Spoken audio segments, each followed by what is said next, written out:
असम में चुनाव प्रचार का शोर थम चुका है। बीजेपी कांग्रेस दोनों ही पार्टियां अपनी अपनी जीत का दावा भी कर रही हैं। चुनावी शोर के बीच लगातार पवन खेड़ा का मामला तूल पकड़ता जा रहा है, जिसे लेकर संवाददाता अतुल यादव ने कांग्रेस सांसद अशोक सिंह से खास बातचीत की है। साथ ही और भी कई मुद्दों पर उनसे बातचीत की गई।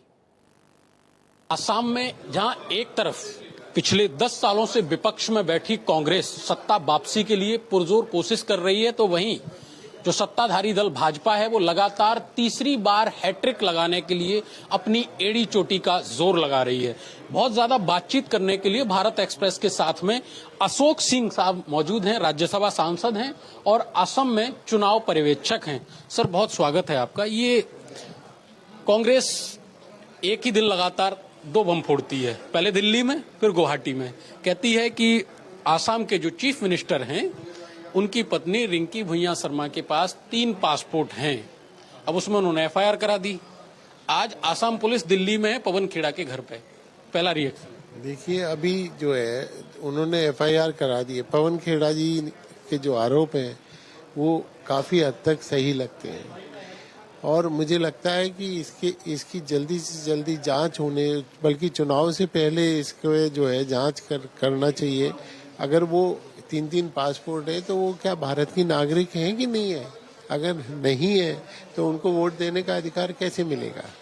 ये अशोक साहब, जब भी देश में कहीं चुनाव आता है, चुनाव भारत में हो रहा होता है, लेकिन ये पाकिस्तान की एंट्री आप लोग कहां से कर लेते हैं? चाहे वो हो या आप हो, मैं नेताओं की बात कर रहा हूँ।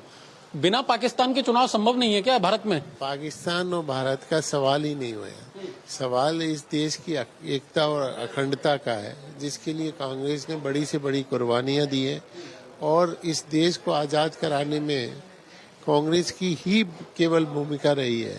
तो इसलिए इस तरह की बात करना शोभा नहीं देता।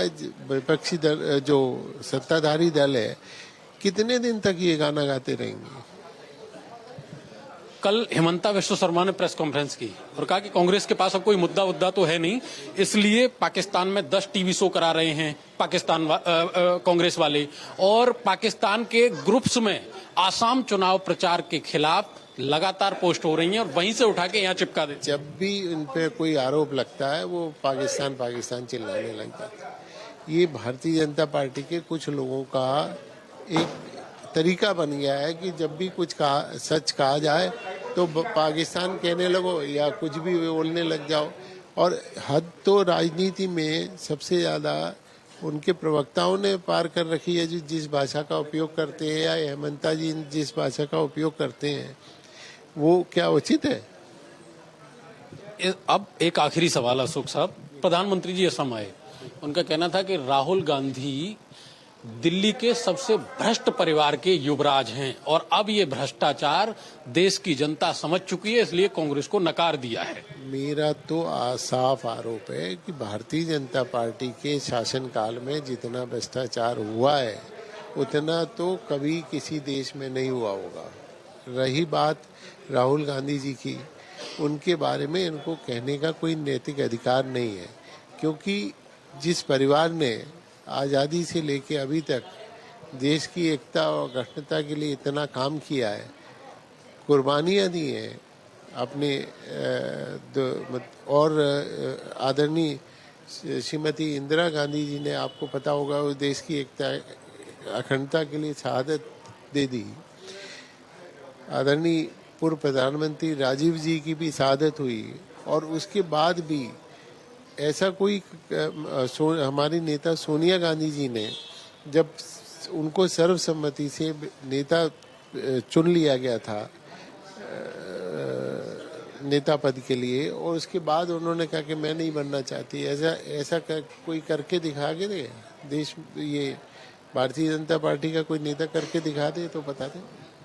अच्छा, असम में कांग्रेस पार्टी कितनी जीत का आकलन करती है, कितनी सीटें? हम पूर्ण बहुमत से सरकार बनाने जा रहे हैं, ऐसा हम सभी लोगों का आकलन है, जनता का भी है। जनता पूरी तरह इस बस सरकार से छुटकारा पाना चाहती है। बहुत शुक्रिया अशोक जी।